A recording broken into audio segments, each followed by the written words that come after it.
The following video is based on play of an in-development build of Final Fantasy XIV Dawntrail, and the content in the final version is subject to change, so don't pay too much attention to anything in here for numbers and things like that, as it will likely be changed in the final version. During the media tour, I spent quite a lot of time playing Pictomancer, something I didn't expect to be attracted to in the slightest, but it turned out to be something that I would strongly actually consider playing if it wasn't for the fact I heal for my static.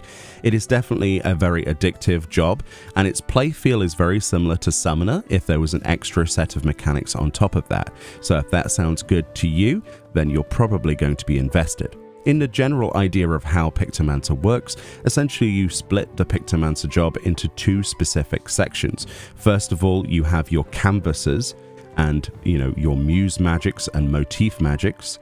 And then there's also the ether hue gauge, which is your palette system and your basic rotation. So the way this works, essentially, it's probably important to explain the ether hue first.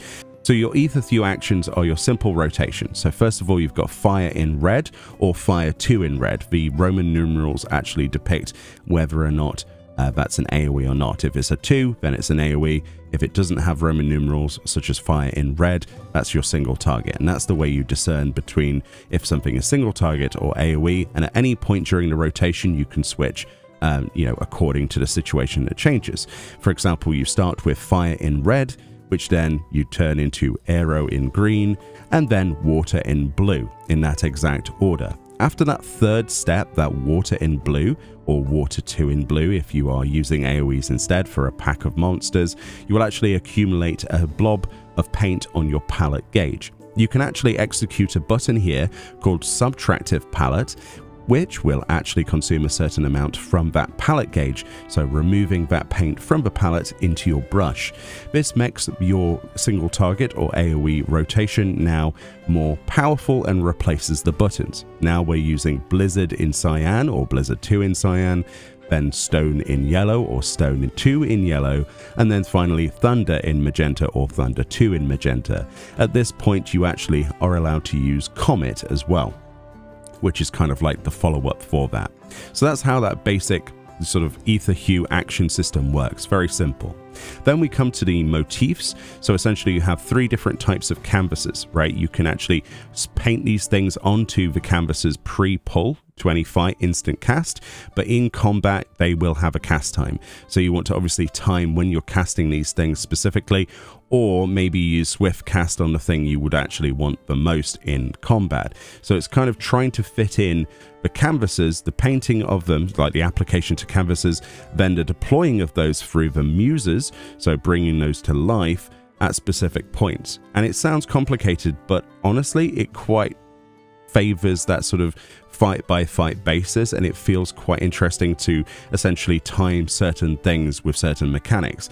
Let me explain. So first of all, out of those 3 different motifs, so on the left we have the creature canvas. The creature canvas essentially will be a mog, like a mog pom or wings or whatever it might be, okay? You're essentially building that creature. So every time you paint one of these onto the canvas and then you bring that to life, you are then deploying that as a damage ability to an enemy. So for example, the poms drop poms on the target, the wings, they do wing attack, and so on and so forth, until you have deployed enough that the top of the canvas, as you can see, it shows different icons from ones that have been used, turns into a Moogle. There is also a Medine as well, which is a creature that you will only be able to use at higher level. I think it's like level 94 or 96, I forget which, but essentially you have access to the Medine as well. By creating things using different abilities, different canvases. So essentially it's the build up to a big attack from either the Moogle or the Medine, but you actually have to figure out how to fit that in, as well as your rotation as well. In terms of a weapon motif, that is the striking hammer. This is something I would best describe as useful for fights where you know when an AoE is coming up. For example, if you're in a savage fight and there's a section that involves heavy movement, you would reserve your hammer, I would imagine, for exactly that time, because as soon as you materialize your hammer, You have 3 attacks that you can do in succession, which are including Hammer Stamp, Hammer Brush, and Polishing Hammer, which is the final one. These can be used whilst moving, instant cast, and there is no range restriction on that other than what your normal casting range would be. So you can walk around and still do damage. So that's kind of where that fits in. That's how I would use the hammer myself personally, use that specifically for things like that where I would need to move from things, do mechanics. But landscape motifs are really interesting. You might want to use these on pull or at certain burst situations. As we said before, this does give a party-wide DPS buff, a potency buff to all skills and abilities if people stand within that circle. And of course, this also applies quite a nice bonus to the player as well. If the player Pictomancer actually stands within there, you actually get Hyper Fantasia.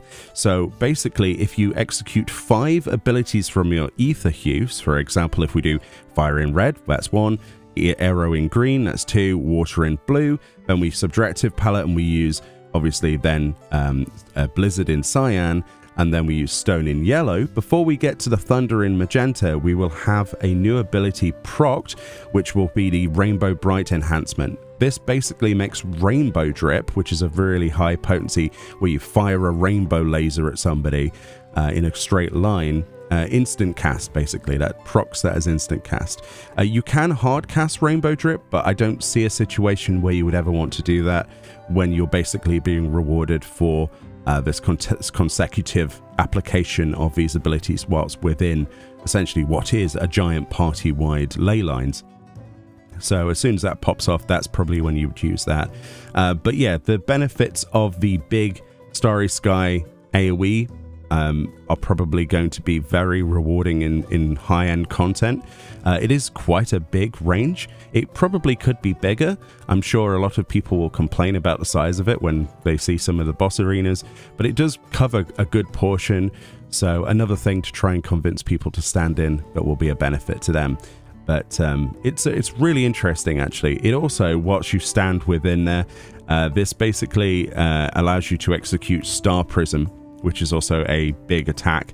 And along with the artwork changing to the night sky, your recast time for any ether hue actions as well as Star Prism will actually be reduced. So it's not like it's going to take forever to get through 5 ether hue actions to actually get that Rainbow Drip enhancement from Rainbow Bright proc, right? So you basically get super speed cast time to get through those 5 actions. You deploy your Rainbow Drip, and then presumably you would use Star Prism, which is the big explosion, as a follow-up. That's how I imagine it to work in my head.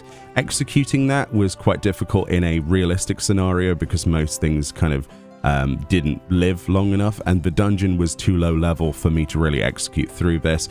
And obviously target dummies are great, but they don't really give you you know, the true experience of what it would be like.